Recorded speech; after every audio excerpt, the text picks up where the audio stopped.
Bismillahirrahmanirrahim.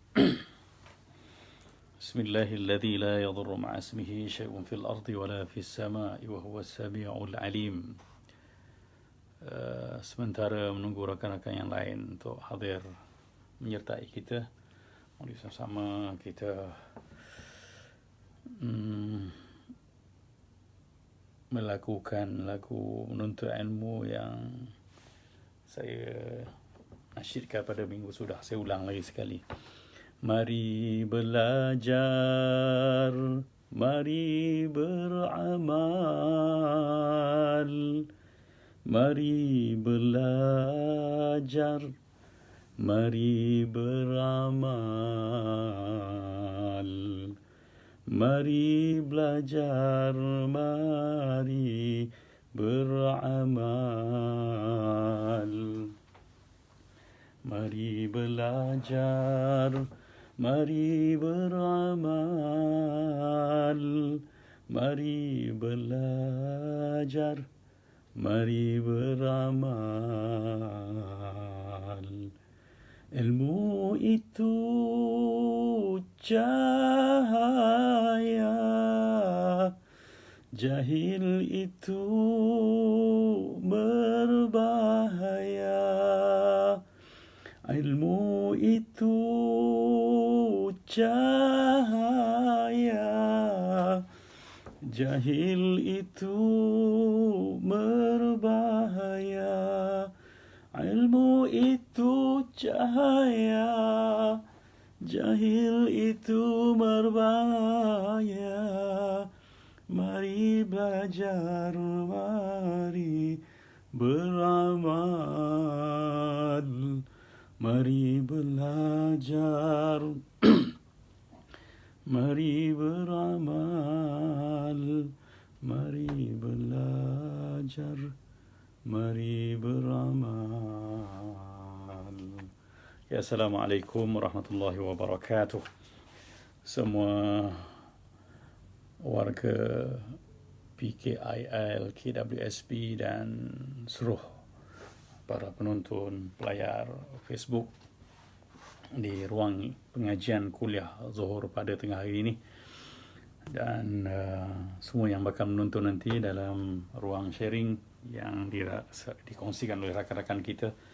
Jadi saya mulakan dengan ucapan syukur puji kepada Allah Subhanahu wa taala yang masih merezekikan kita kesempatan untuk kita berada di ruang yang sebegini barakah.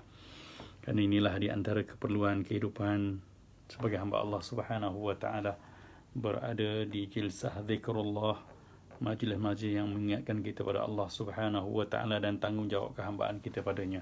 Salawat dan salam juga kita utuskan buat junjungan besar Nabi kita Muhammad sallallahu alaihi wa alihi wa sahbihi wa baraka wasallam. Terima kasih kepada barisan urus dia, khususnya Ustaz Zamri, dan juga rakan-rakan teknikal yang menjayakan perkongsian ilmu kita pada setiap minggu ini. Alhamdulillah, pada tengah hari ini insya-Allah kita menyambung pengajian masih dalam membicarakan bab taharah, ya, dan kita masih merujuk kepada jenis-jenis air, ya, yang dibahagikan kepada 4 bahagian. Dan pada minggu yang lalu kita telah pun membicarakan tentang air mutlak dan air musyammas, ya, begitu juga sebahagian perbincangan tentang air musta'mal. Dan insya-Allah hari ini kita akan flashback balik sedikit tentang air mutlak dan air musyammas, kemudian kita terus membicarakan tentang air musta'mal. Jadi air ini, ya, adalah bahan utama untuk bersuci. Namun tidak semua air itu boleh digunakan untuk bersuci, sebab ada air yang boleh digunakan untuk bersuci ni dia mesti bersifat suci pada dirinya, ya, artinya kalau kita pegang dia tak najis, ya, sebab ada air yang najis, ya, dan juga dia boleh remove the najis, ya, boleh menghilangkan najis. Itu sifat air yang boleh digunakan untuk bersuci. Dan air yang boleh digunakan untuk bersuci ini asalnya ada 2 jenis, ya, iaitu air mutlak, air yang purely datang dari sisi Allah, sama ada turun dari langit atau keluar dari perut bumi dengan bentuknya begitu, maka air itu air mutlak. Ya, sebab tu air mutlak ni dipanggil air yang suci, ya, pada zatnya dan juga menyucikan, ya, boleh membersihkan najis dan hadath. Ya, itu. Dan kemudian air ini, ya, dipecahkan lagi kepada bahagian kedua sekiranya ditakung pada bekas yang berkarat, ya, dalam suhu yang panas, dan kerana boleh memberi efek, ya, kepada kulit, maka air itu dipanggil air musyammas, air yang terkena panahan matahari. Maka penggunaan air ini sah untuk bersuci, cuma makruh, ya, artinya kalau boleh elakkan, ya, pada kegunaan fizikal kita. Tapi kalau untuk basuh baju tak jadi makruh lah, sebab baju dengan air panas tak ada masalah, lagi bagus untuk menyucikan, memudahkan kotoran tanggal, najis tanggal dan sebagainya.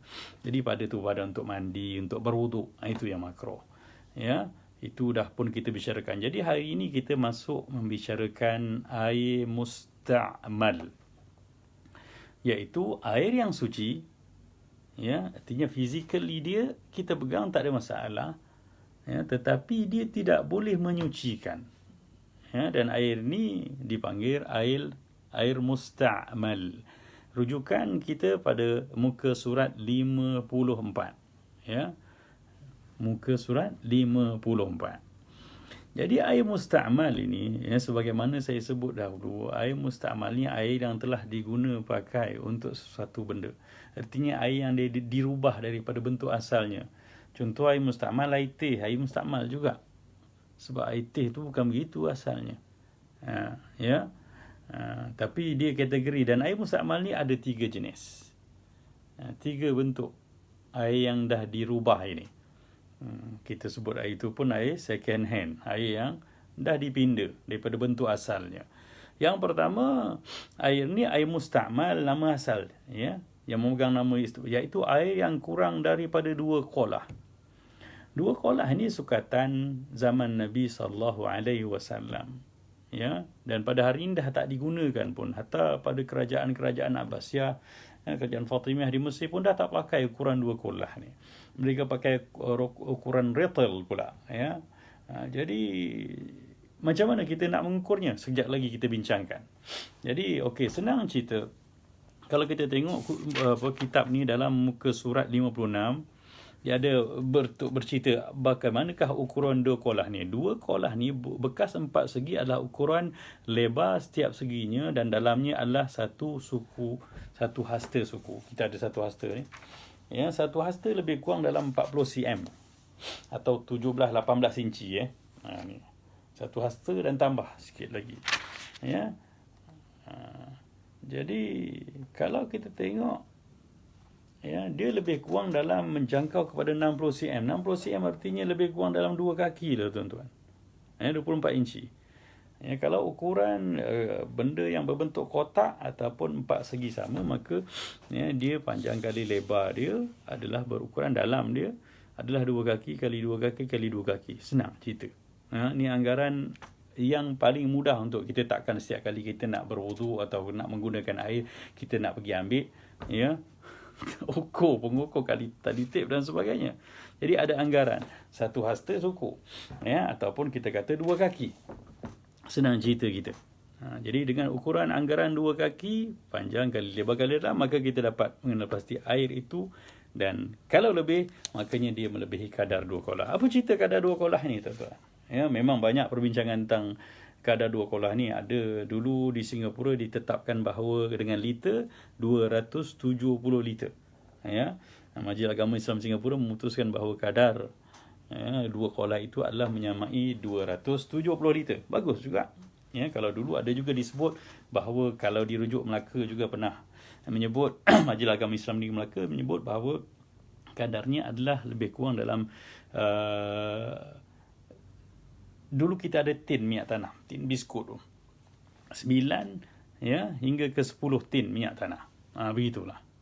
Ya, jadi kita nak anggarkan tu susah. Jadi kalau ada anggaran mana-mana yang akal kita boleh dekat dengan dia. Jadi tak banyak sebenarnya. Kalau kita bayangkan 2 kaki ketinggian, lebar dalam, maka itu ukuran yang sangat, ya. 9 tin minyak tanah, tin biskut yang besar dulu tu, ya.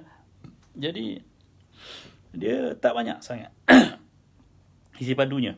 Tapi itulah ukurannya. Jadi air ini kalau kurang daripada ukuran-ukuran yang kita sebutkan tadi, ya, 2 qullah. Qullah ni ejaan Arabnya qaf lam ta, qullatain. Bukan kolah yang kita sebut ini, sebab kolah kita tu bukan ukuran benda, ya, dan saiznya berbeza-beza. Rumah kita ada saiz 5 meter, ada yang kat masjid 5 meter, ada 4 meter kan. Tapi ada yang setengah meter pun ada.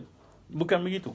Tapi kolah ni adalah ukuran saiz, ya, takungan air di zaman Nabi SAW yang tak pun digunakan hari ini dah, ya. Jadi air tu kalau sukatannya kurang tadi, ya, daripada 2 kolah dan telah digunakan untuk mengangkat hadas pada basuhan pertama, okey, basuhan pertama, maka, ya, pada wuduk yang wajib dan mandi yang wajib, atau air yang telah digunakan untuk menghilangkan najis dan air itu tidak berubah atau bertambah bilangannya. Jadi air ni kalau kurang 2 kolah, senang cerita lah, contoh, ni Wak Sekencan ada, ni menjawab soalan Wak Sekencan. Kalau dia kata dia pernah berwuduk dengan takungan air dalam kalbat. Istilah kalbat ni pun ada orang tahu, ada orang tak tahu, tapi saya faham. Ya, lalu dia ambil dengan gayung dan dia ambil wuduk, terpercik air wuduknya pada gayung dan juga, ya, takungan air di kalbat. Kalbat tu kalau besar melebihi kadar 9-10 tin minyak tanah, atau, ya, ketinggian yang kita sebut tadi 2 kaki atau 1 hasta suku, panjang kali lebar kali dalam, maka percikkan banyak mana pun tak ada masalah. Tapi kalau air tu kurang, cerita senang hari ni kita ada baldi, 1 baldi kita angkat dan kita buat berwuduk, maka air yang kurang daripada 2 kolah, tentulah air dalam baldi tadi tak cukup 2 kolah. Terpercik basuhan pertama, ya. Kalau basuhan kedua, ketiga tak ada masalah. Basuhan pertama wuduk tu terpercik, maka air tu semua jadi musta'mal. Artinya air tu dah tak boleh digunakan untuk wuduk, ya. Kalau dah basuh muka terpercik, muka saja yang valid. Muka kena ambil air untuk basuh tangan, kena tu. Dan air musta'mal ni sebenarnya jangan buang terus. Sebab air musta'mal ceritanya ukuran dia, ya. Jadi air musta'mal boleh jadi air mutlak bila mana kita gabungkan dia menjadi banyak. Contohnya air yang terpercik wuduk tadi, okey, wujud basahan pertama tadi, ya, dalam baldi terpercik, maka air itu musta'mal. Jadi nak buat macam mana? Ya, masukkan ke dalam kolah dengan takungan air yang banyak, maka dia jadi juga air yang mutlak kembali, sebab dia dah bergabung jadi lebih ukurannya. Begitu juga, perasan tak? Kalau kita dalam rumah-rumah kita hari kediaman hari orang duduk Kuala Lumpur, KL, ya, Selangor ni, rumah-rumah kondo atau rumah-rumah teres kita kadang-kadang, ya, tap air tu terlalu kecil sangat, ya. Memang tak cukup 2 kolah, kita tahu. Jadi kadang-kadang kita ambil semayang percik. Macam mana nak buat tu? Saya cerita langkah proaktif teruslah kan. Kita nak bercerita apa yang boleh kita buat dengan realiti kita hari ini. Jadi tuan-tuan perasan tak, air tu, ya, kalau kita takungkan memang tak cukup 2 kolah. Kalau kita ambil semayang mercik, memang akan jadi musta'mal, ya. Dan kita pun susah basuhan pertama ke basuhan ketiga, kita tak dapat identify sangat, kenal pasti betul. Jadi caranya tuan-tuan ketika berwuduk, walaupun air takungan tu sikit, tuan-tuan ambil cedok, pasang pipe tu. Bila pasang pipe, air tu automatically akan connect dengan sumber dia yang asal. Sumber dia tank asal besar, ataupun, ya, batang pipe kita kan bersambung dan akhirnya bersambung dengan dam kat sungai. Jadi air tu dah jadi mutlak. Dan percayalah, setiap kali air pipe dibuka dan dia bertakung pada padaman ruang, selagi mana air tu mengalir dan, ya, bertakung, dia akan bersambung dengan sumbernya yang banyak, maka itu semua jadi air mutlak.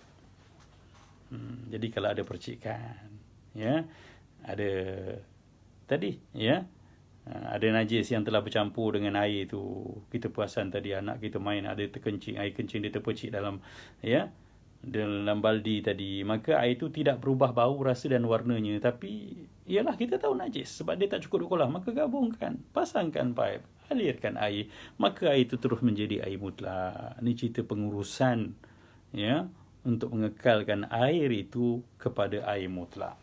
Sebab tu disebut tadi, ya, bahawa air yang digunakan untuk menghilangkan najis dan air itu tidak berubah atau bertambah timbangannya, ya. Jadi air itu yang sedikit.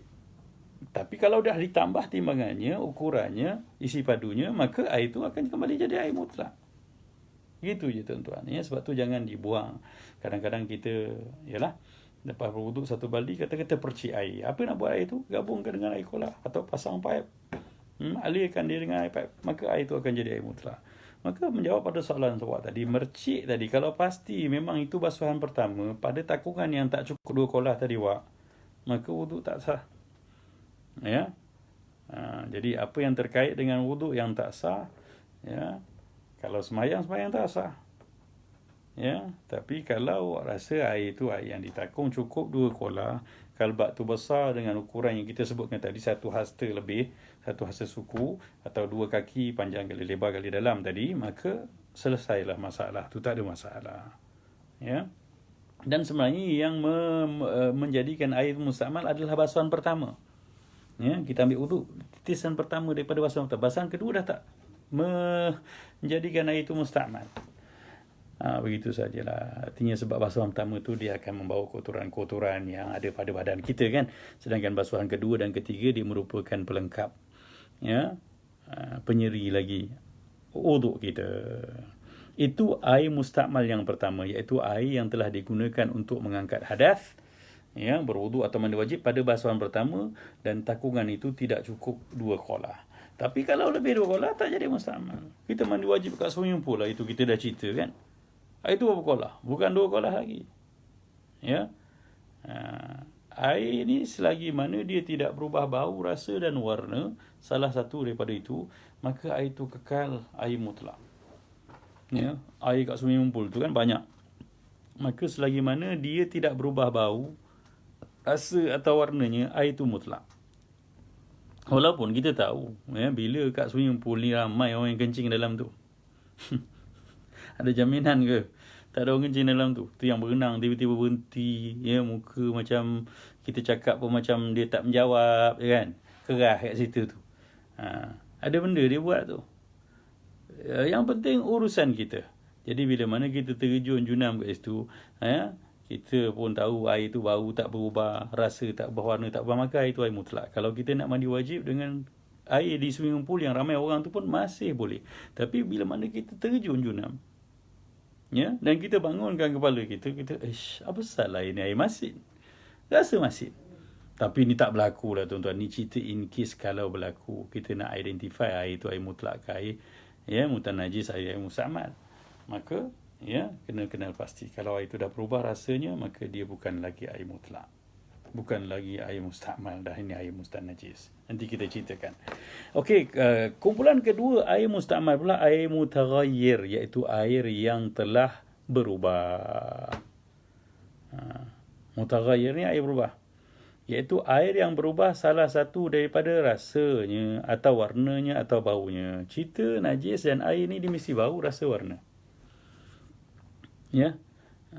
Kalau dah berubah salah satu daripada sifatnya bau, rasa, warna, maka air ni dikira air mustakmal. Ya.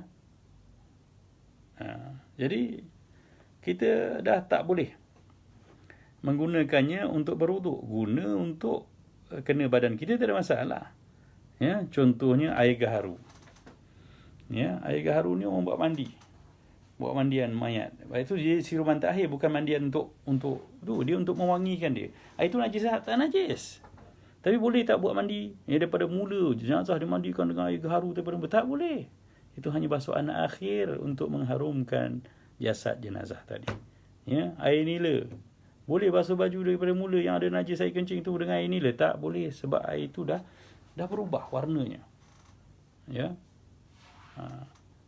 Jadi ini benda yang perlu kita pastikan. Ya. Jadi jangan sampai ada gangguan pada bau, rasa dan warna. Kecuali asal ini benda mendatang. Contohnya kita dah cerita air tanah gambut. Air itu memang air dia begitu, itu air mutlak. Ni air yang kita tambah sesuatu. Ya, dakwat, air kopi, air teh. Itu air yang berubah kan. Asalnya air yang putih bernih. Tapi kita dah letak kopi. Air itu suci tak? Suci, sebab tu kita boleh minum. Tapi boleh tak buat basuh berak kencing? Jangan buat hal. Itu maksudnya. Dan tak ada orang sanggup nak mandi pun dengan air teh, air kopi kan.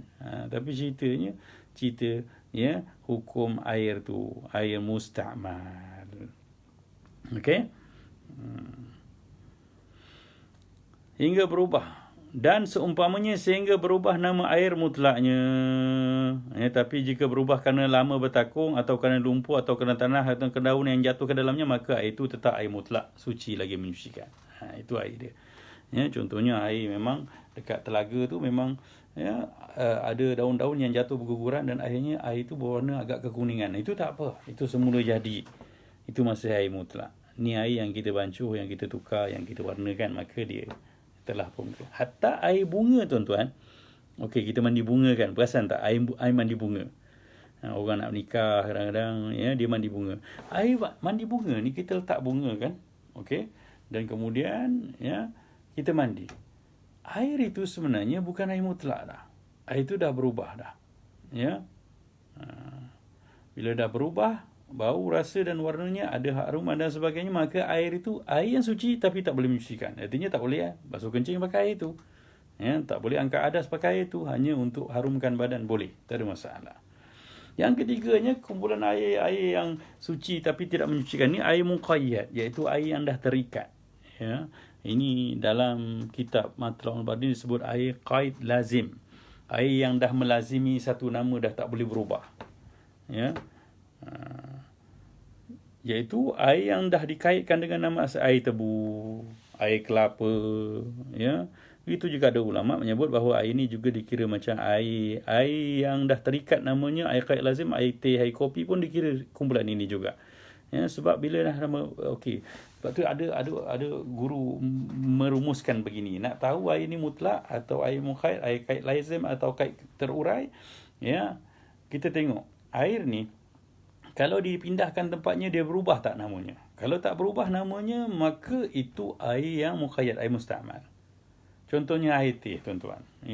Tuan-tuan bancuh air teh secawan. Kemudian dia bancuh lagi jadi sebaldi. Bila masuk dalam baldi, air teh tu tuan-tuan panggil air apa? Air baldi ke air teh? Panggil air teh juga kan? Kemudian kenduri besar sangat, masuk dalam kolah lah, buat air satu kolah air teh tarik. Orang panggil air teh ke air kolah? Orang panggil air kolah. Air teh juga. Hatta kalau bergelin-gelin pun, masuk dalam paip sekali pun, alihkan satu kampung pun, orang panggil air teh. Itu air muqayyad, air yang dah terikat, maka tak boleh buat bersuci. Tapi air mutlak ni biasanya namanya akan terhurai. Contohnya, air itu asalnya air mata air. Tapi bila mana dia dah masuk ke dalam sungai, orang panggil bukan air mata air, orang panggil air sungai. Dan bila mana dah dikepung masuk ke dalam empangan, kat dam, orang panggil air dam, air empangan. Dan kemudian daripada dam tu, orang alihkan dia ke dalam paip, orang panggil air paip. Kau ambil air mana ni? Tak ada, orang cakap kat surau tu, ambil air semayang kat mana tadi? Ambil air semayang, air paip lah. Cakap, tak bang, saya ambil air semayang, air dam tadi. Kau jangan buat hal, bila kau pergi dam? Air tu dah berubah. Itu air mutlak. Itu sifat air mutlak, dia berubah, air yang tidak terikat namanya. Tapi kalau air itu dah terikat namanya, air itu air yang suci tapi tidak boleh menyucikan. Inilah penjelasan air muqayyad tadi. Jadi jelas tidak ada masalah. Jadi soalan yang Wak Sekincang ajukan pada saya ni rasanya telah pun terjawab. Jadi kalau Wak rasa perlu qada dengan kesilapan tu, Wak qada. Tapi kalau Wak rasa air yang Wak gunakan tu memang cukup 2 kolah, walaupun percik masuk, maka dia sebenarnya soalan Wak ni semuanya berkait pada satu. Berapa ukuran 2 kolah sebenarnya? Ukuran 2 kolah kita dah sebut dah tadi. Dengan panjang lebar dengan jelas, ukuran liternya 270 liter, ukuran anggaran dengan matanya 9 hingga 10 tin minyak tanah, ukuran ketinggian dan kedalaman kita ambil 60 cm ataupun 2 kaki, senang kita. Kalau hasta kita kira 1 hasta suku, itulah dia anggaran-anggarannya, boleh kita anggarkan untuk kita memudahkan membuat satu takaran bagaimana mengukur air itu lebih atau kurang daripada 2 kolah.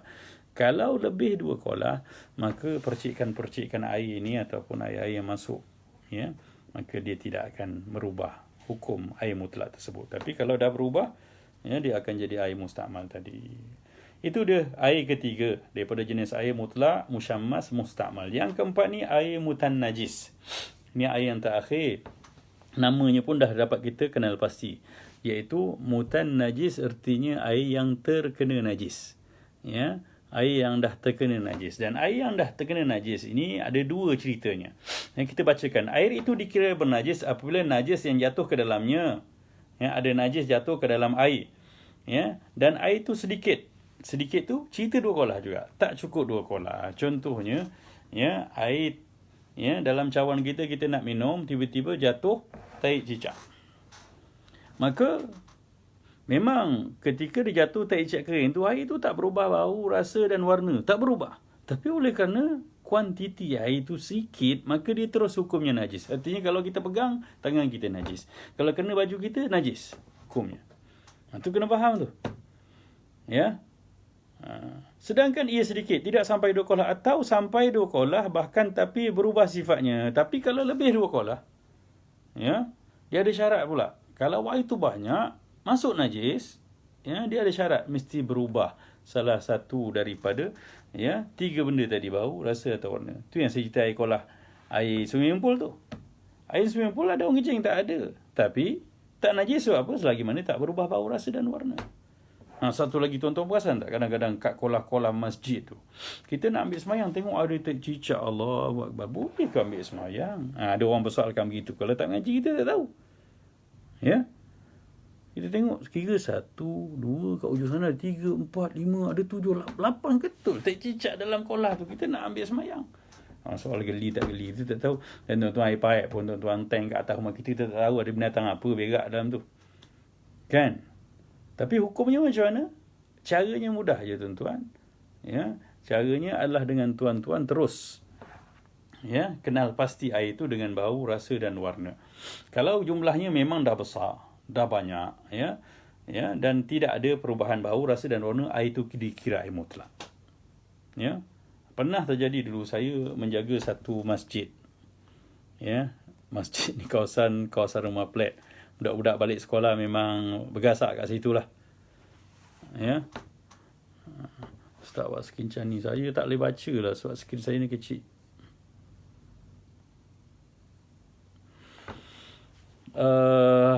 Jadi budak-budak ni lepas sekolah agama, bila hari tu mungkin ada balik awal, dia orang berkubang dalam kolah masjid, tuan-tuan. Berkubang dalam kolah masjid, kolah wuduk tu. Yalah, kolah wuduk tu mungkin separuh dada je budak-budak ni.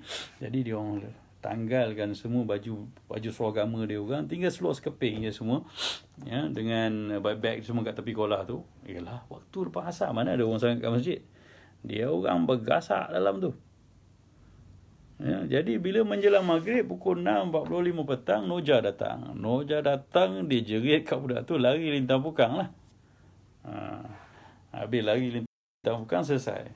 Dan apa yang berlaku, ya, budak-budak Noja tu terus ambil satu langkah, buat apa? Dia terus, okey, buka, ya, suis penutup air tu dan dia lambakkan air tu semua. Jadi dia buang. Jadi saya sampai nak maghrib dah tengok air banyak keluar. Kenapa ni? Wak.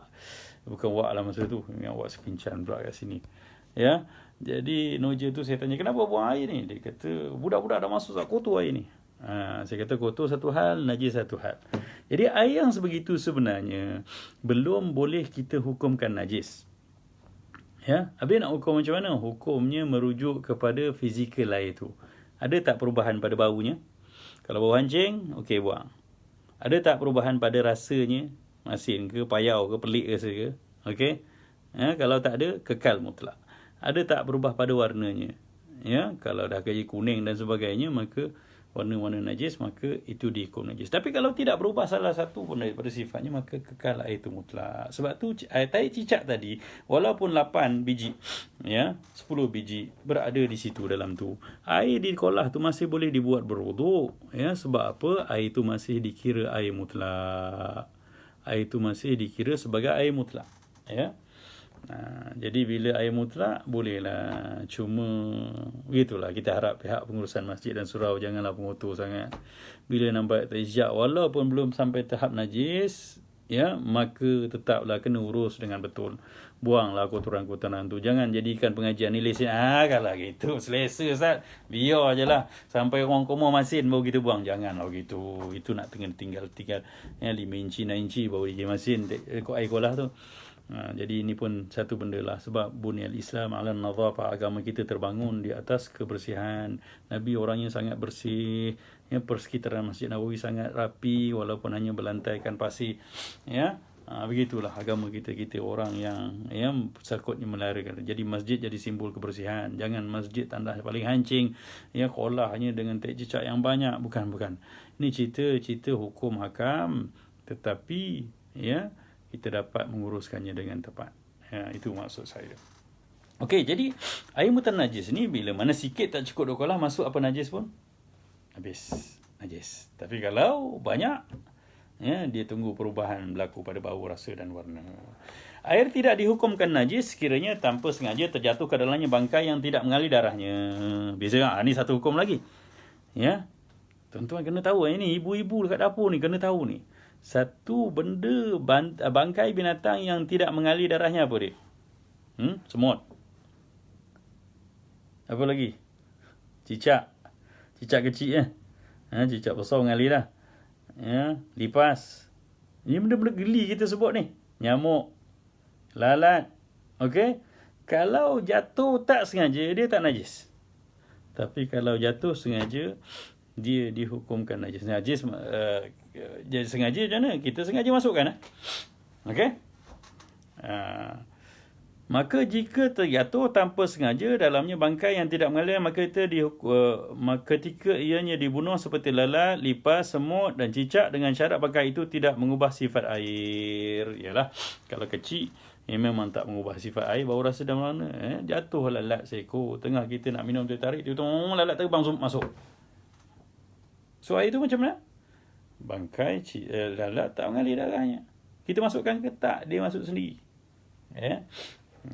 Dia tersilap, terbang masuk dalam tempat kita. Maka air tu masih boleh diminum. Walaupun kat kedai mamak boleh order lain lah kan. Kalau tapi kita boleh cerita hukum. Ya. Dan apa yang lebih penting pada saya, pengurusan kat dapur ibu. Ibu perasan tak? Kadang-kadang dalam konten gula kita, kontainer gula kita, tak ialah kontainer macam mana pun, ya, dimasuki semut. Okey, ada kalanya semut tu mati dalam gula. Dan kebanyakan ibu-ibu kadang-kadang malas nak mengurusnya. Bila mana banyak, kadang-kadang dia pun ambil sedok dan nampak masukkan gula dalam minuman. Maka air itu najis. Ya, saya ulang balik semula. Ibu-ibu yang jelas nampak gula yang ada semut mati, kemudian bancuh pula air dengan air yang dah ada semut mati tu, air itu najis. Memang tak rasa, tapi cerita sengaja tak sengaja. Okey, kecuali semut tu terselindung di balik gula yang tak banyak nampaknya, tiba-tiba kita dah kacau, Allah ada seekor semut. Yang tu tak sengaja. Ya, ni hukum sengaja tak sengaja. Orang Melayu memang suka bab ni. Tak sengaja tak apa. Ya. Ada satu langkah proaktif yang sangat bahaya, iaitu ada setengah ibu-ibu kita bila mana ya gula dah banyak semut mati, dia buat apa? Dia turun masak buat air gula. Kemudian bila dah sudah masak, dia tapis, dia buang semut tu. Apa cerita air gula tu? Ini yang masalahnya. Jadi air gula tu air najis sebenarnya, tak boleh diminum. Sebab tuan-tuan, ya, kalau nak jadikan air gula, kena asingkan semut-semut mati tu dulu keluar daripada gula, baru boleh gunakan. Sebab cerita cairan, benda kalau kering dengan kering, tak basah lagi, dia boleh diasingkan, maka tak ada najis lah. Tapi ya, walaupun semut darahnya tak mengalir, dia dah dikira bangkai sebab mati. Dan bila mana kita masukkan ke dalam benda yang cair, maka hukumnya najis sebab pelakuan tu pelakuan sengaja. Hati-hati ya. Jadi mengurus minuman, sebab apa kadang-kadang ialah benda tu, ni hukum. Ya, memanglah rasa sama tuan-tuan. Teh tarik ada semut 2 ekor dengan teh tarik tak ada semut, sama rasa dia, tak ada beza. Mungkin sedap sikit ada semut tu lah, mungkin. Saya tak pernah nak sengaja minum gitu. Tetapi kita kena tahu, ibu-ibu kena tahu ya, jadi kena jujur. Ya, kalau semut dah banyak sangat masuk dalam bekas gula kita keluarkan semua gula tu, biar dia keluar. Mana yang mati kita asingkan, setakat mana yang kita mampu, dan kita masukkan balik. Itu je cara penyelesaian gula-gula dimasuki semut. Ya. Dan malah ada hadis Nabi SAW cerita pasal lalat. Kalau lalat ni, sebab dia bawa satu sayap, dia penawar satu penyakit. Jadi Nabi kata kalau lalat termasuk, kita celupkan sekali dan buangkan. Sebab kita tak tahu bahagian mana yang dia landing. Itu hadis Nabi bercerita tentang lalat lah. Ya, boleh rujuk hadis tu di mana. Ya, kita atau di Google pun tu tengok ya. Begitu juga air tidak dikira bernajis jika terjatuh ke dalamnya najis yang dimaafkan seperti debu-debu najis yang berterbangan. Bagaimana nak halau semut-semut tu, Ustaz? Oh, yang nak halau tu kau tak payah tanya Ustaz lah.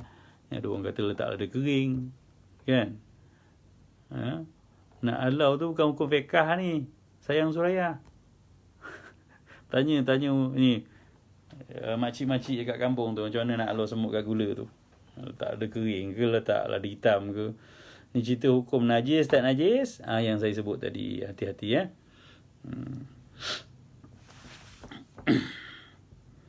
Begitu juga air tidak bernajis kalau terjatuh dalamnya najis yang dimaafkan seperti debu-debu najis. Ya, debu yang berterbangan kita mana boleh kawal. Katalah kita duduk kawasan ternakan binatang, ya, dalam musim panas yang kering kita tahu berterbangan debu dan kita tahu debu tu memang ada najis, itu dimaafkan. Ya. Begitulah. Ya. Tapi kalau di atas keping bergetul, itu kena tahu itu najis. Ini debu-debu yang tak nampak ya. Jadi hukum membunuh binatang dengan sengaja, ya, sepatutnya kita bagi ruang lah. Ya, tak boleh kita nampak semut ya tengah ada dalam sudu kita masukkan lagi yang najis, campur dosa lah. Jadi kita kena beri hak lah pada binatang-binatang tu untuk keluar dahulu. Ya, memang dia mengganggu makanan kita, tetapi jangan sengaja membunuh binatang-binatang kecil, sebab binatang-binatang kecil ni semuanya bertasbih memuji Allah sepanjang hidupnya. Jadi bukan hak kita untuk terus senang-senang membunuh begitu. Artinya debu-debu yang kadarnya tak dapat dilihat oleh mata kasar kita. Ya. Begitu juga najis yang berada pada kaki lalat dan percikan air kencing yang tidak dapat dilihat. Ini cerita percikan air kencing ya. Bila air kencing kita ni dia percik, kita nampak butiran dia, itu najis. Tapi yang kita tahu ada rasa tapi tak nampak, kecil sangat, sikit sangat, maka itu dimaafkan. Atau bulu-bulu najis yang sedikit, tidak melebihi 3 helai. Ya, binatang-binatang yang kita, ya, binatang-binatang yang tak boleh disembelih, tak halal dimakan, bulunya, ya, dan apa yang tanggal daripada dia najis ya. Bela rimau contohnya, bulu dia tu tanggal najis. Mana ada orang makan rimau? Ya. Maka kalau sedikit, ya, tidak melebihi 3 helai, maka itu dimaafkan. Ataupun binatang yang buntutnya bernajis kemudian dia terjatuh ke dalam air, ya, maka ini juga dimaafkan kalaulah sedikit. Atau bekas mulut kucing dan kanak-kanak makan benda najis lalu menghilangkan diri tanpa diketahui mulut sudah dibasuh atau belum, kemudian dia minum air, maka baki air itu tidak dihukum najis. Jadi ada benda-benda yang dimaafkan lah. Contohnya macam kucing, binatang yang berkeliaran dengan kita. Kucing makan apa kita tak tahu. Ya. Dia makan, kata dia makan katak tadi. Ya, lepas tu dia balik rumah kita tak tahu. Ya, jadi kita usah-usah dia kalau, ya, benda yang kita tak nampak, kita itu dimaafkan. Begitu juga budak-budak yang kadang-kadang dah muntah, mulut dia dah basuh tak basuh kita tak pasti, kemudian dia minum air, bekas air dia tu boleh minta, kita tak tahu. Kalau benda yang kita tahu, kita uruslah dengan cara tahu. Artinya ada benda yang dimaafkan dalam agama. Jangan sampai terlalu rigid, ya, menyusahkan kita. Begitulah. Okey, seterusnya ukuran 2 kolah telah pun kita bicarakan tadi, kita baca sepintas lalu. Bekas air, ya, kalau yang 4 segi ukuran lebar setiap seginya dan dalamnya adalah, ya, lebar dan dalamnya adalah 1 hasta suku. 2 kaki tadilah. Jadi kita boleh buat anggaran begitu saja, mudah saja. Ya, kalau yang berbentuk bulat, ukuran 1 hasta rentas bulatannya. Ya, dan 2 hasta dalamnya, lebih kurang lah. Ya, begitu saja. Artinya 2 kolah bukanlah terlalu besar. Bukan terlalu besar. Ya, tapi bukanlah terlalu kecil juga. Selesailah bab air ni. Moga-moga dapat, ya, kita mengurus persoalan taharah kita dengan menggunakan air yang betul. Ya, jangan guna air musta'mal. Ya, air bunga contohnya. Kita dah buat mandian, buat air bunga. Air tu dah namanya terikat air bunga. Letak kat mana pun nama air bunga. Maka air tu tak boleh digunakan untuk basuh berak, kencing, ambil wuduk. Tak boleh. Cerita taharah ni, air mutlak, air musyammas, gunanya untuk mengangkat hadas dan menghilangkan najis. Okey, kita masuk pula bercerita tentang najis. Ini pun benda yang sangat penting ya untuk kita tahu bahawa dalam agama kita ini, khususnya dalam mazhab kita, mazhab Syafi'i, najis ni dibahagikan kepada 3 kategori, kita 3 jenis. Ya, 3 bahagian najis. 3 bahagian najis ni dirujuk kepada cara mengurus, menyucikannya. Ya, bukan jenis betul ke fizikal dia, tak. Kenapa hukum dia berbeza? Kenapa ada najis yang berat, ada najis yang ringan, ada najis yang pertengahan? Dia berujuk kepada cara macam mana kita nak menyucikan najis tersebut. Itu sahaja persoalannya ya. Jadi najis ni ada najis yang pertamanya, najis yang paling berat, iaitu najis mughalladhah. Ghalidh dalam bahasa Arab artinya tebal, berat. Yang tebal bukan physically, tapi dia hukum menguruskannya. Jadi mughalladhah ni benda yang berat. Ya, dan dia terhasil daripada anjing dan babi. Ya, apa-apa yang keluar daripada anjing dan babi, datang daripada anjing dan babi, maka ya kita, saya tak nampak sangat tulisan sebab handphone ni kadang-kadang tak tahu. Kalau yang banyak telur katak tu air putih najis ke Ustaz? Telur katak tak najis Ya, air tu tak najis lah. Sebab dia tak mempengaruhi ya air tu kan. Tapi kalau kotoran najis katak, ya memang ya sampai berubah bau, rasa dan warna, itu je cerita dia. Kalau air tu sikit masuk benda yang mengotori, merubah maksud dia, maka air tu jadi mutan najis. Ya, tapi kalau air tu banyak ya dan merubah rasa, dia tetap jadi mutan najis. Tapi kalau sikit tak berubah pun. Tapi kalau katak, dia bukan benda yang najis kan. Telur-telur binatang ni semua tak najis. Okey. Terus kita membicarakan tentang najis tadi, mughalladhah ya.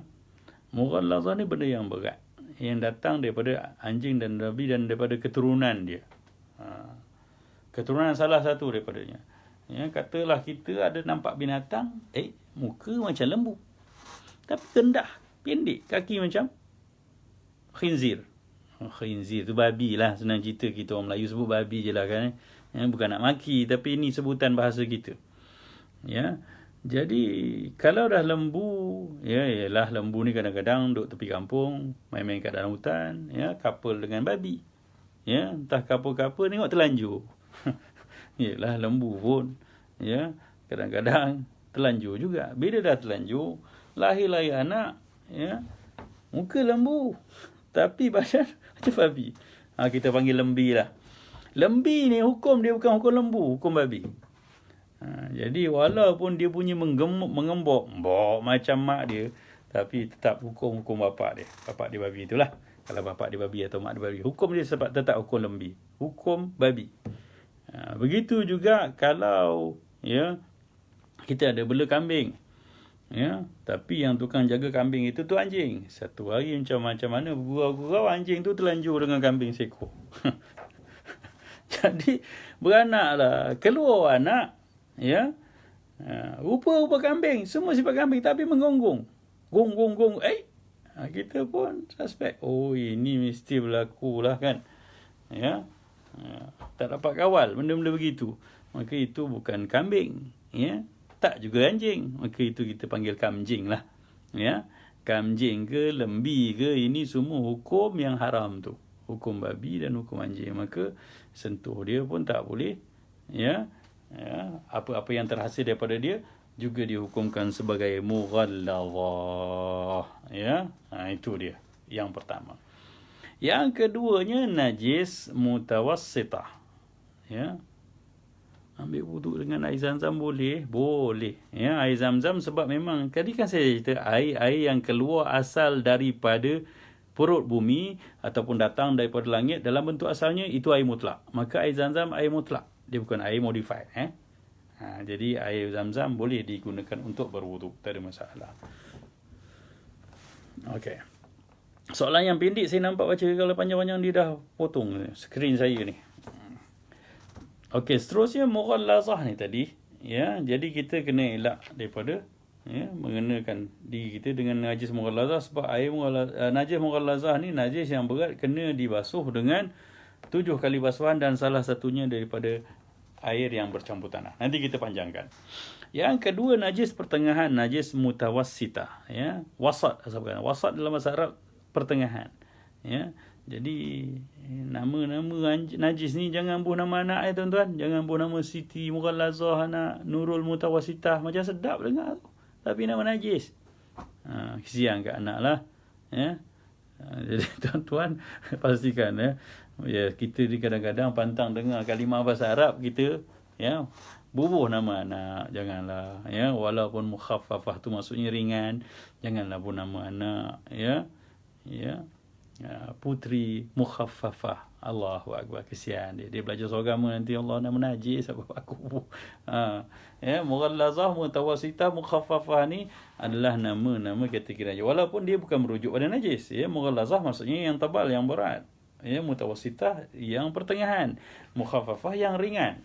Tapi sebab benda tu dilabel dengan, ya, kategori najis, maka tak payahlah buh nama anak begitu. Okey, najis mutawassitah ni najis yang pertengahan, sebab cara mengurusnya sederhana dengan menghilangkan 3 benda tadi, bau, rasa dan warna. Ya, bau, rasa, warna hilang, maka selesailah.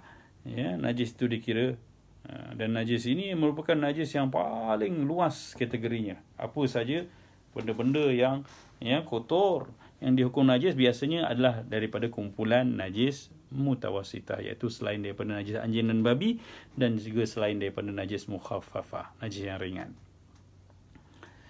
Iaitu yang pertamanya bangkai, ya, kecuali benda-benda yang mati tak dikira sebagai bangkai. Contohnya ikan tak dikira bangkai, ya.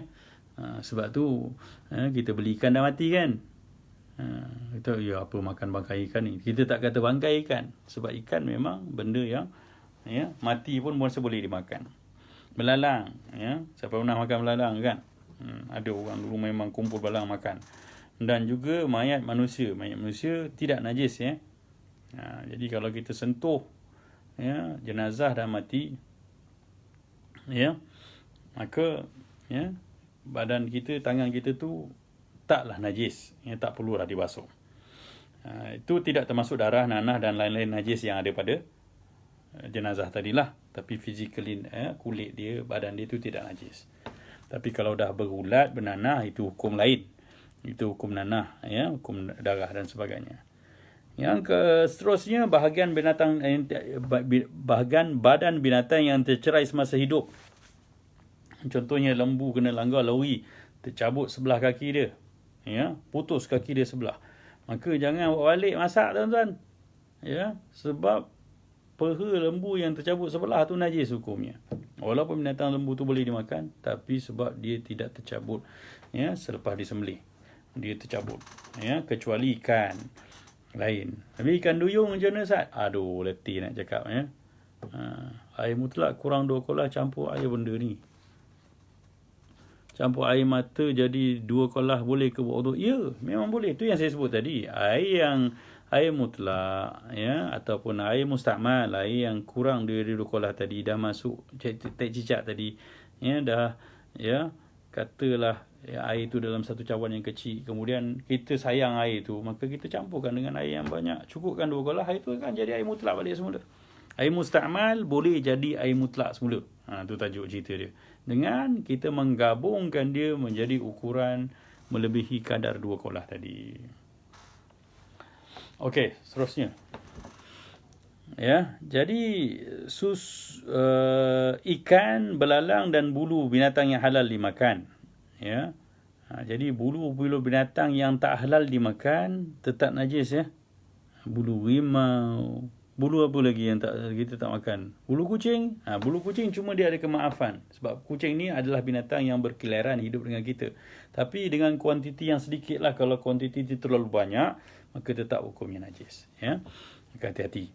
Kalau selai, 2 helai, 3, 4 helai tu dia maafkan, sebab dia binatang yang sikit. Kata kita ambil sembahyang, lepas ambil sembahyang kita nak sembahyang, lepas sembahyang bagi salam, tengok tumit kita ada bulu kucing.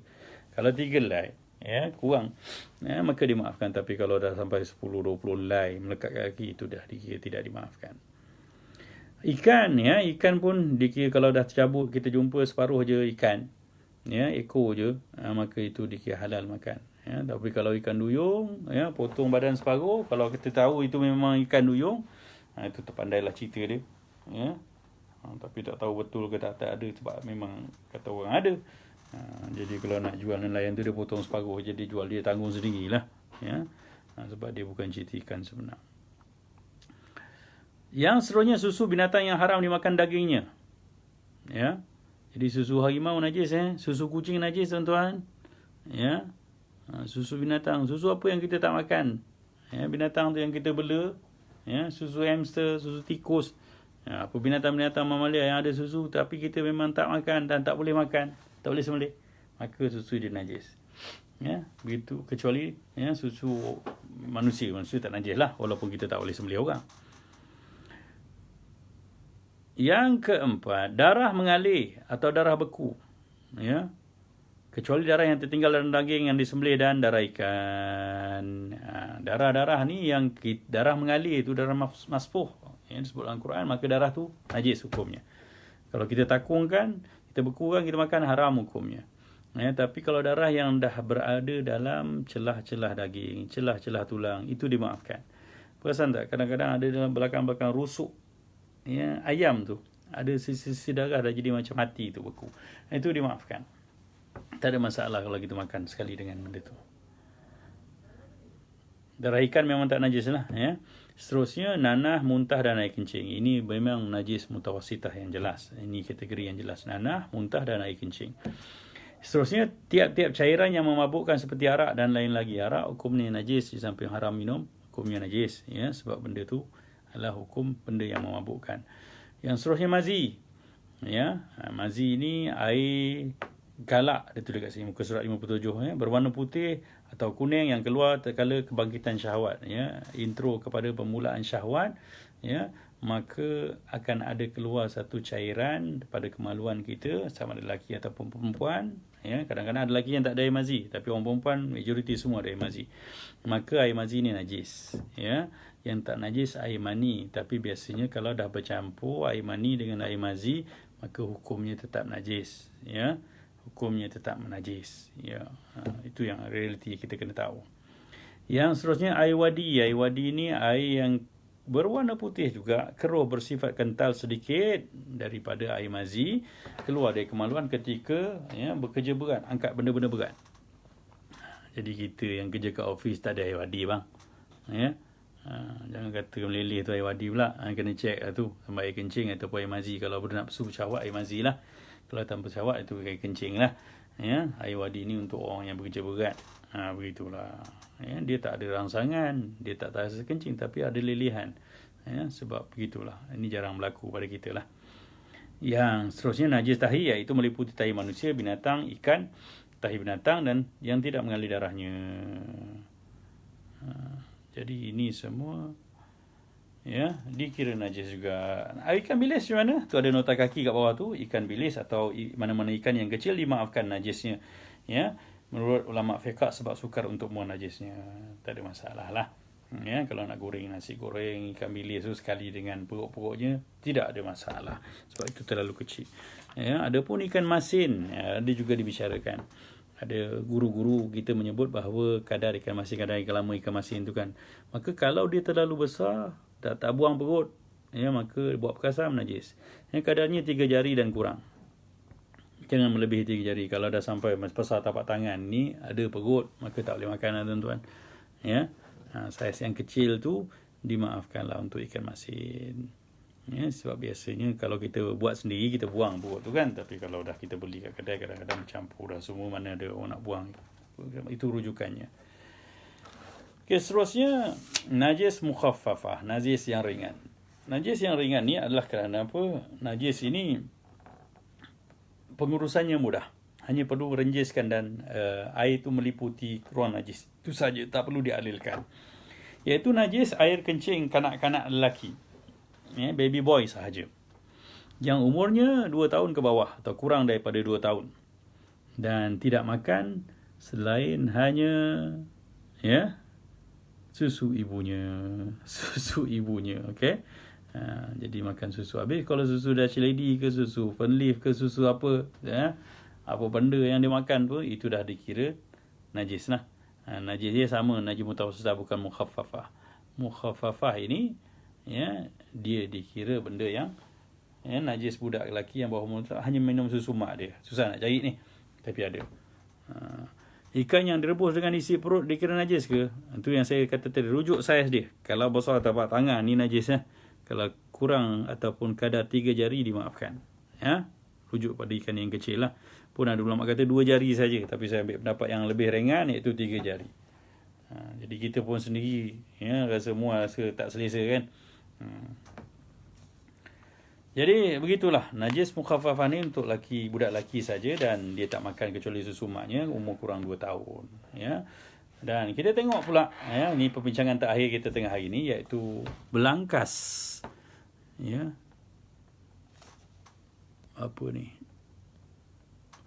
Ustaz, kalau dah terpijak semut selepas ambil wuduk, batal tak wuduknya?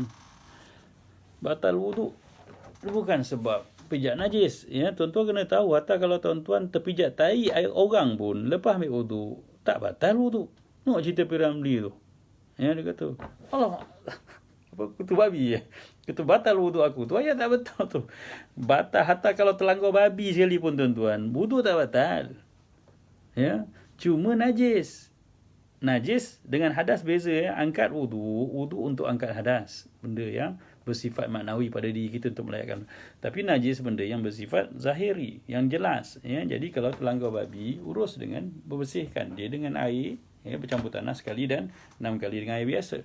Macam tu juga terpijak semut. Semut bukan soalan tu korang tepat. Semut tu yang najis ke tidak? Kalau semut yang kita terpijak tak najis, maka hukumnya tak najis kan? Tak mengalir, maka dimaafkan. Tapi kalau saja kita pijak, tak boleh. Begitu. Perlu basuhlah kaki tu. Batal tak wuduk? Wuduk tak ada kena langsung. Wuduk tak batal pun dengan tu. Tak apa, bab wuduk belum belajar. Okey. Jadi kita tengok cara pengurusan najis ini. Pertama, najis mughalazah yang berat tadi, caranya adalah mesti dibuangkan ain najis tu, benda berketul tu. Kalau tai babi, kena buang dulu tai babi tu. Kalau bangkai babi, kena angkat dulu kesan dia tu pula. Dan kena hilangkan bau, rasa dan warnanya dulu, dan kemudian barulah kita basuh dengan 7 kali basuhan. Dan salah satu daripadanya tu mestilah dengan air yang bercampur tanah. Mungkin basuhan ketiga, basuhan pertama, kedua kita basuh dengan air yang mengalir dengan basuhan air pertama. Air ketiga kita campur dengan air tanah. Air keempat, kelima, keenam, ketujuh dengan air mutlak, air bersih putih, maka dah cukup suci. Kenapa kena air tanah tu? Begitulah. Agama kita ni agama yang datang dari Allah Subhanahu Wa Taala. Kita orang Islam tak kaji pun, tapi rupanya ada orang Jepun kaji. Bila mana dia kata kenapa orang Islam disyaratkan najis mughalazah ni dicuci dengan satu air pertama. Rupanya bakteria ataupun kuman-kuman yang dibawa oleh anjing dan babi ni, khususnya babi lah, dia tak akan pergi, melainkan bersama dengan bekalan air yang bercampur dengan tanah tadi. Jadi begitulah sekali, syariat ni mendahului sains. Jadi begitu caranya. Okey, najis mutawassithah pula, menyucikannya adalah dengan kalau najis tu nampak dengan mata kita, dia panggil najis ainiyah, maka kena buang najis tu dan pastikan hilang 3 benda ni, bau, rasa dan warna. Contohnya kita basuh berak kencing kita, basuh berak contohnya, itu najis. Maka istinja kita kena hilang bau, rasa maksudnya dengan jari, licin-licin najis tu hilang. Bukan rasa dengan lidah, jangan buat hal bang, seram tu. Dan warnanya, tapi warna tu dimaafkan last sekali. Yelah, belangkas boleh makan ke tidak? Belangkas kalau dia lapar dia makan. Kita boleh makan tak dia? Boleh. Sebab ada dia binatang yang memang tinggal di air. Dia hanya boleh hidup seketika ataupun dalam satu tempoh yang tertentu dalam di atas darat, tapi dia sepanjang masa tak boleh hidup di darat. Dan hari ini pun ada orang buat restoran belangkas baru ni kan, kat TV3 keluar. boleh makan lah tuan-tuan. Ya.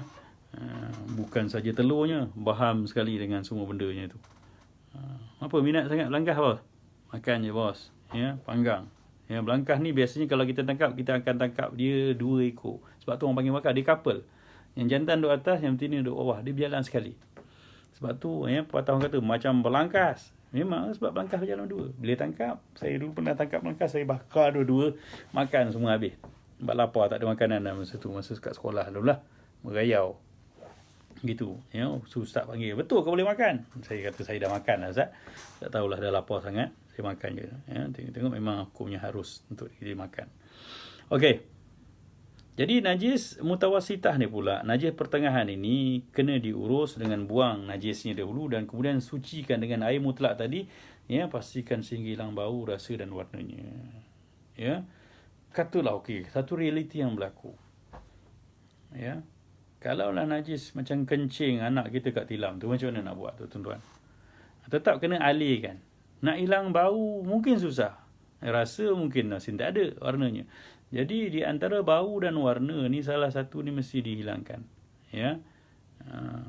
Kena usahakan. Ya, dan warna yang terakhir sekali lah. Bau tu cuba diusahakan, ya, agar dia boleh hilang.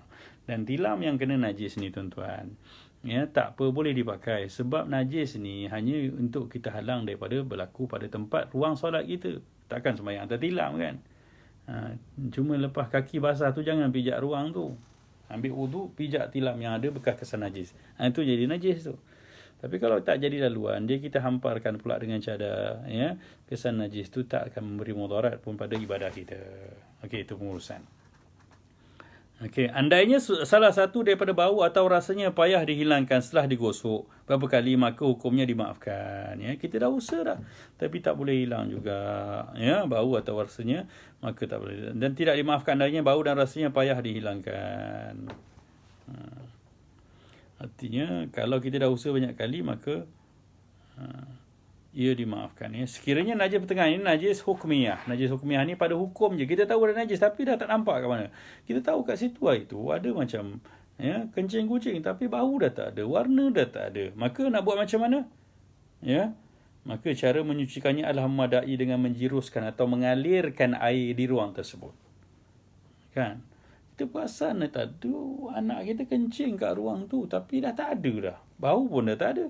Maka cara mengalirkannya, cara mengurusnya najis hukmiyah, hukumnya najis tapi tak ada pada pandangan mata kita, pada deria kita, maka dengan alirkan air ke kawasan tersebut saja atau ratakan air kawasan itu saja. Okey, najis yang ringan pula, najis mukhatafah, baby boy punya kencing tadi. Ya, cukup hanya percikkan air. Ya, percikkan air, cover kawasan tu cukup. Tak payah mengalir pun tak apa. Itu dia cerita hukum najis. Ya, Ustaz, ikan yang sumber makannya dari sumber Allah, ya, ikan rebus dari sumber haram boleh dimakan ke? Ya, kalau kita kenal pasti, ya, memang kita tahu dia makan perut babi contohnya kan, maka kita kena hindarilah. Tapi kalau kita tahu, dimaafkan, ya. Kalau kita tahu memang, ya, ada tokek tu bela babi tapi, ya, dia punya longkang dia masuk, saluran babi tu masuk dalam kolam ikan keli dia, maka kita tahu tak bolehlah kita makan, ya. Tapi kalau kita tak tahu, ya, itu dimaafkan. Najis yang dimaafkan, muka surat 59. Kita tutup bicara kejap lagi. Alirkan air itu boleh guna spray ke Ustaz? Mengalir, kalau pakai spray payah nak mengalir. Ini percikkan tadi boleh. Najis mutawasitah, najis mukhaffafah tadi boleh pakai spray, ya, sebab dia percikkan air. Alir tadi maksudnya air kena mengalir. Mutawasitah semua kena mengalir. Okey. Najis yang dimaafkan, ulat dalam buah-buahan, ya. Artinya kalau ada ulat dalam buahan kita termakan, dimaafkan. Tapi jangan ambil seko-seko kita telan itu. Ya, ulat kabu tu lain cerita. Bangkai serangga yang tidak mempunyai darah mengalir seperti semut, lipas dan sebagainya, jika terjatuh maka hukum kita tidak najis. Terjatuh tak sengaja, ini dah kita bicarakan. Najis yang susah hendak dijaga, seperti darah bisul, kudis-kudis, ya, jerawat dan sebagainya yang banyak dalam badan kita. Jadi kalau sikit-sikit tu, yang sampai kadarnya tak mengalir, cara kita tengah sembahyang tengok Allah, bisul kita keluar air sikit, tak mengalir darahnya, dimaafkan. Nak macam mana? Tak boleh ke apa? Ya, jerawat banyak sangat muka. Ya. Sekarang telekung sana basah, merah sana sini. Tapi ya, sampai tak mengalir, dimaafkan. Demikian juga dimaafkan darah nyamuk, kutu dan sebagainya yang terkena pada pakaian tanpa sengaja. Sedikit nanah, muntah, selut dan air di jalanan yang terpercik pada pakaian yang sukar kita pelihara, maka itu juga dimaafkan. Tuak, ya, air buah anggur dan sebagainya yang menjadi arak kemudian berubah, diperam lama jadi cuka, maka itu dimasukkan ya dalam kumpulan ya benda yang dimaafkan. Dah jadi suci pun tapi tak ada campuran benda lain ya. Dia jadi dengan sendiri secara semula, jadi diperam begitu lama, jadi arak tu dah menjadi cuka. Wallahu alam.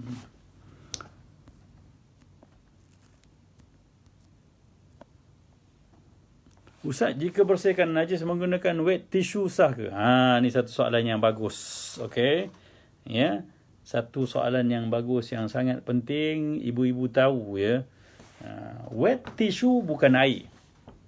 Ya, wet tissue bukan air. Dan ya, kalau kita tengok dalam hukum istinja ni ya, dia nak basuh daripada batu, benda-benda yang kesat, dia mesti benda yang kering dan dia lebarkan lagi atau merebakkan mesti yang tempat merebakkan lagi. Jadi kalau kita gunakan wet tissue untuk anak-anak kita yang dia tak ada kewajipan nak sembahyang, tak ada masalah ya.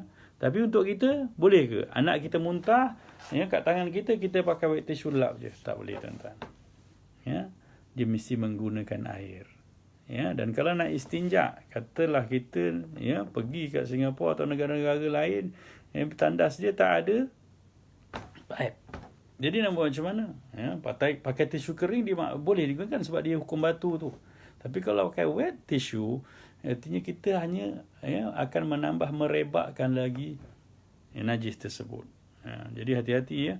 Jadi wet tissue ni untuk kegunaan yang tak berkait dengan ibadah, okey, tak ada masalah ya. Untuk membersihkan najis pada baby, pada anak-anak kita yang tak wajib sembahyang, tak ada masalah ya. Tapi yang berkait dengan kalau muntah kat atas kereta, seat kereta, tak ada masalah sebab kita tak sembahyang atas seat kereta tu. Kecuali kalau kita rajin sembahyang sunat, kena pastikan jugalah alirkan air. Begitu ya. Tolong pastikan. Untuk menghilangkan ain najis okey, tapi untuk menyucikan dia tak boleh. Katalah muntah anak, maka kita pakai wet tissue dan kemudian kita ya, kita pun remove lah, dapat angkat najis-najis tu. Kemudian kena basuh dengan air. Kena basuh dengan air pula, alirkan air sampai hilang bau, rasa dan warna, atau sekat yang mampu. Tapi air tetap kena. Wet tissue saja tak boleh ya, sebab dia bukan benda yang boleh dikira sebagai alat menyucikan najis. Wallahu a'lam. Lain-lain soalan. Banyak soalan lagi saya tak nampak Saya cek jap mana yang sempat.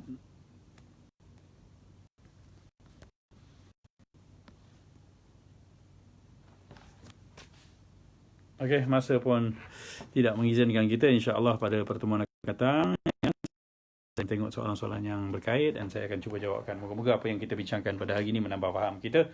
Dan insya-Allah pada pertemuan akan datang kita akan bercerita pasal hukum istinja ya, hukum sama istinja basuh berak kencing kita ya. Benda ni benda yang serius sebenarnya, sebab Nabi SAW pernah menegur, bercerita tentang orang di azab kubur, dalam kubur tu tersiksa sebab tak dapat mengurus ya istinjanya dengan betul. Jadi moga-moga Allah bagi ruang pada kita untuk terus mendalami ilmu pengurusan ibadah kita ni dalam kuliah tengah hari ini pada minggu-minggu yang akan datang. Qul qawli hadza wa astaghfirullahal azim li wa lakum.